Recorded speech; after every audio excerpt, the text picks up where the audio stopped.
What is going on, guys? My name is Bradley with Double E Sports, bringing you a brand new episode of our Sleepers, Studs, and Stacks. And now, this is for NFL Week 12 of the 2020 NFL season. Thanksgiving is gone. Hopefully, you're out of your food coma. Maybe you've been paying attention to some of the injury reports, the team reports that have come out throughout the week.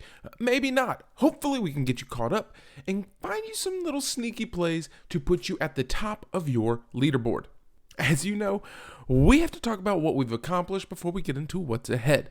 So the good was our Thanksgiving Day slate. Over on Patreon, we do give out our player pool as well as a few lineups that can be created with that player pool. These are not optimal lineups, just to give you some ideas. Our Patreon is, for those of you who want to go above and beyond in support of the channel, I really do say thank you. Thank you very much for supporting us over there. But this was one of the lineups that we gave away. Deshaun Watson, Antonio Gibson, and Will Fuller were at the top of our must-have list. Unfortunately, I did say CeeDee Lamb was my favorite wide receiver from the Dallas Cowboys. That didn't pan out. And then our tight end 2 was Logan Thomas on the day, who did outscore Dalton Schultz. But we didn't have him in our main lineup that we put together.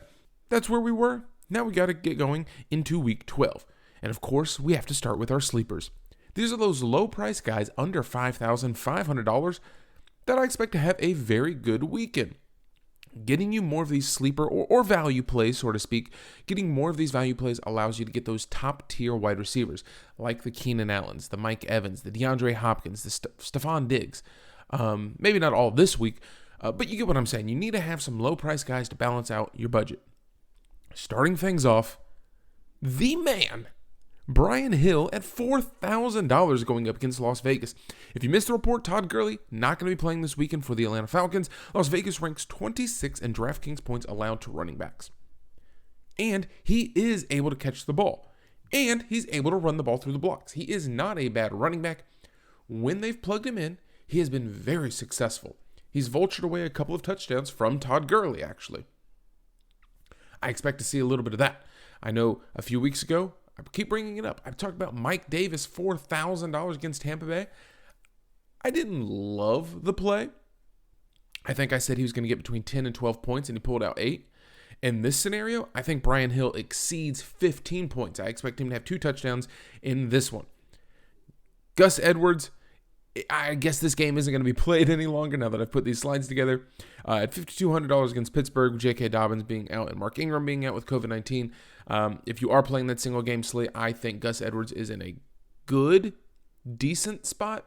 But that Pittsburgh rush defense is absolutely no joke. They are a very good defense, so play that one with caution. Zach Moss at $4,800 against the Los Angeles Chargers. He's leading the running back snaps over the last few weeks, handling most of the carries, and I think he's going to see more passing targets this week. Him and Devin Singletary have been equally inefficient. Now they get a Los Angeles Chargers defense that struggles against the run at times. The only thing that they really do well is pass rush, not even pass defense. So Zach Moss at $4,800 against the LA Chargers. Curtis Samuel at $5,100 against Minnesota. Are you tired of me putting Curtis Samuel on here yet? I feel like I say him every single week. He has, in 3 of his last 4 games, he has over 20 points. In the 3 games that he has over 20 points are the ones without Christian McCaffrey. Who are they without again this week? Christian freaking McCaffrey, guys.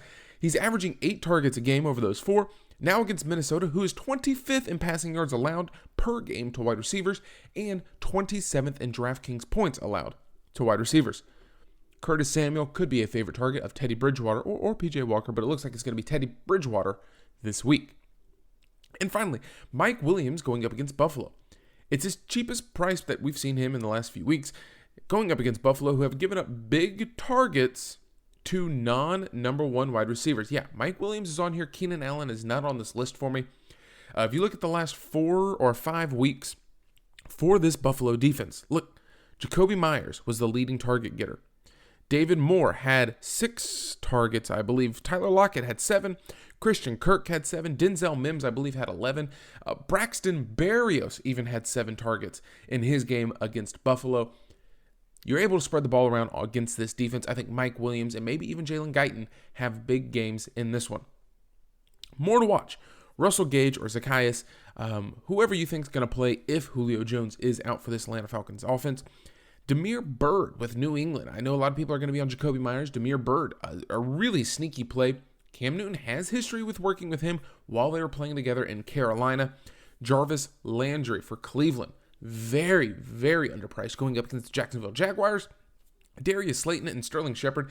I think this team's in for a big week.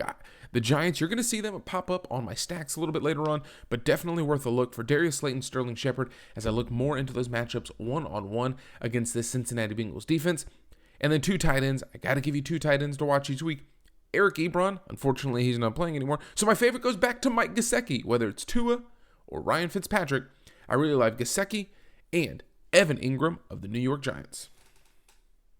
P.S. Darren Waller will be the top scoring tight end of the week, with Travis Kelce trailing him by a few points. Now it's the studs. And although these guys are far more expensive, you're going to need to target some of these players. They have been putting up astronomical numbers throughout the season. Ideally, no matter who you play, whether it's a stud, sleeper, value, plug and play, whatever you want to call it, whatever player you're playing, you want to get 3 times points per $1,000 spent. Optimally would be 4 times, right? So if you spend $50,000, you want to get 200 points. That is cashing without a doubt. Even 150 points is probably cashing most weeks. But if you get 200 points, you can definitively say you are finishing near the top of the leaderboard. So we're starting off with Dalvin Cook at $9,500 against Carolina Panthers. Panthers have struggled against the pass catching backs and running backs in general all year. You've heard me say it. You've heard everyone say it. Everyone's going to be on Dalvin Cook. He is priced appropriately. But without Adam Thielen, he is going to catch a few additional balls, in my opinion. Plus, Adam Thielen, no longer a red zone threat wide receiver because he's not in the game. Dalvin Cook might get a few additional carries in the red zone. Josh Jacobs, $7,200 against the Atlanta Falcons, whose defense against running backs has been pathetic all year. Them and the Panthers, back-to-back being bad. Josh Jacobs at $7,200. I don't think it's a bad play at all. Nick Chubb, $7,100 against the Jacksonville Jaguars. I think the Jaguars struggle in every single facet of the game. If the Browns get ahead early, why do you not think they're just going to run Nick Chubb? When they're down by 14 points, all they do is run Nick Chubb. Do you see the Browns losing to the Jaguars? That's okay, because they're still going to run Nick Chubb. No matter what the outcome of this game is, Nick Chubb is going to get those touches. At $7,100, I think that is a great pivot if you're not willing to pay up for $9,500 for Dalvin Cook. Now, this is one that's kind of worth a watch. I'm not putting him in my lineup yet, but DeAndre Hopkins at $8,100 against the New England Patriots. They could be without Stephon Gilmore, and if so, just look at the last 3 games of the Patriots' passing defense. It has not been very pretty.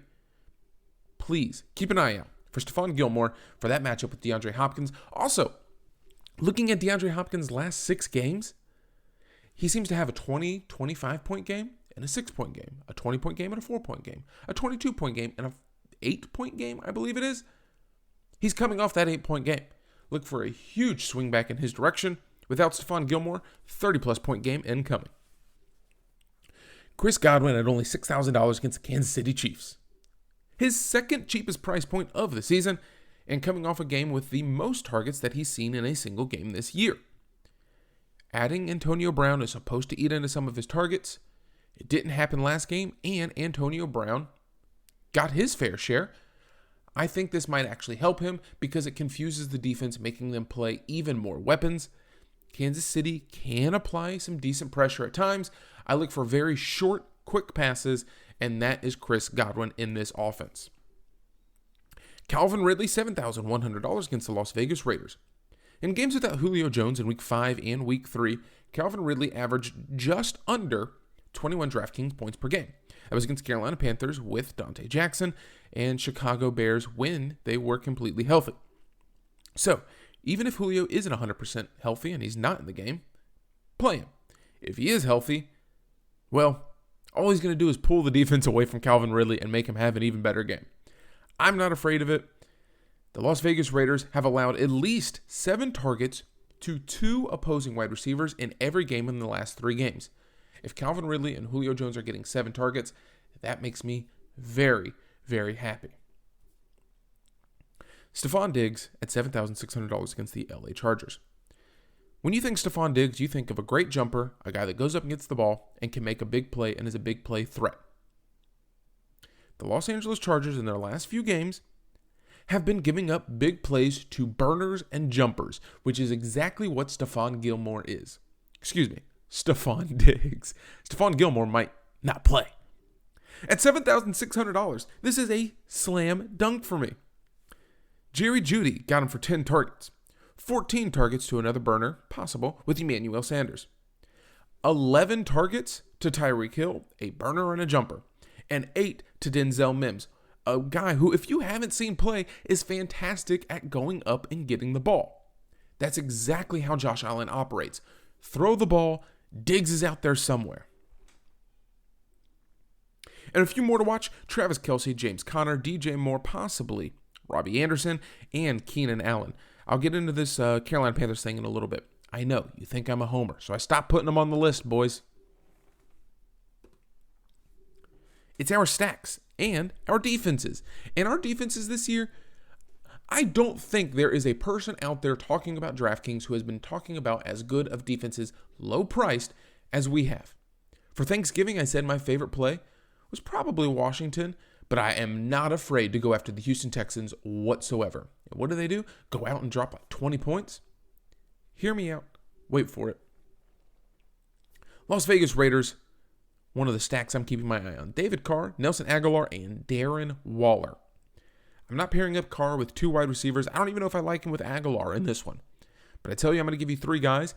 Who knows? It could be Henry Ruggs. It could be that short little white guy that just catches the ball and falls over. I'm not really sure. But I know David Carr and Darren Waller are going to tear up the middle of this Atlanta Falcons defense along with Josh Jacobs. So, Carr, Darren Waller, and Josh Jacobs. I know it says Nelson Aguilar, but I want to make sure you're paying attention. The New York Giants, they're not very good. Daniel Jones has gotten himself into a lot of problems. But going up against this Cincinnati Bengals defense, they don't have a lot going for them. I think the Giants are able to give short field to Daniel Jones, which hopefully means more scores. Darius Slayton and Sterling Shepard, I like them in this matchup. And finally, the Carolina Panthers, with Teddy Bridgewater, Robbie Anderson, and Curtis Samuel. Yes, it could be DJ Moore, just some internal, I almost called it a maternal instinct, some inside instinct is telling me. Robbie Anderson, who still saw 9 targets last week with PJ Walker back there, I still think Robbie Anderson is going to be the leading share getter. Curtis Samuel getting the yards, Robbie Anderson getting the targets. Hopefully they both get the touchdowns. And defenses, again, I'm specifically looking for turnovers and sacks. You have the Miami Dolphins going up against the New York Jets, priced appropriately. Steelers and Baltimore. This news, they're not playing anymore. I couldn't update this in time, guys. I don't have that kind of turnaround speed. And finally, Giants versus the Cincinnati Bengals. We all know they're without Joe Burrow, which means Ryan Finley, I believe, is going to be at the helm. Yeah, give me the Giants in this one with their defensive pressure they're allowed to generate. And James Bradbury on the outside, quietly one of the best seasons in the NFL. And the Kansas City Chiefs against Tampa Bay Buccaneers. Did I pick Chris Godwin? Yeah. Did I mention that Antonio Brown might get his fair share? Yeah. To me, you are not slowing down Kansas City's offense, which puts Tom Brady in a forceful position to make things happen. And that, to me, is when he seems to struggle just a little bit. He'll get some happy feet and feel like he has to force throws. So, I'm willing to take the wide receivers, but I'm not willing to take Tom Brady in this one. Chiefs at $2,700 against Tampa Bay Buccaneers. That does it for this one. That is week 12 of the NFL season. Sleepers, studs, and stacks. For more information, head over to Facebook, facebook.com/ESports. The information that we put on Patreon, we kind of take the condensed message from Patreon and give it to Facebook for free Sunday morning around 11 or 12 o'clock Eastern. So about an hour and a half before kickoff. We normally get that out. We were a little late last week, so I apologize for that.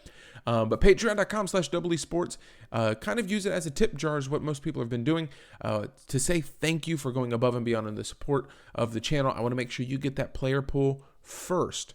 That comes out Saturday. So you'll get that player pool today if you're watching this on Saturday, as well as a few possible lineups that you'll see with that. We're going to continue to work with Bradley's Best Bets and make sure that we are winning in all aspects of the game. Find me on Twitter at BradMLee, Instagram BEE for my personal. Join the rest of the team on Twitter, ESports, Facebook.com/ESports, and Twitch.tv/ESports. You'll see us play some games, do some live broadcasting with some Madden games.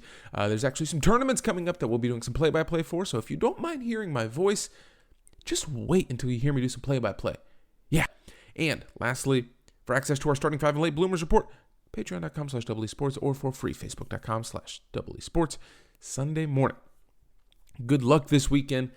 Go out, win some money, enjoy time with your family and friends, whatever you're doing, socially distance, be respectful, make sure you're following guidelines, but I want you to enjoy life. Happy Saturday, going into Sunday, God bless. Hopefully the next time that I see you is in the green.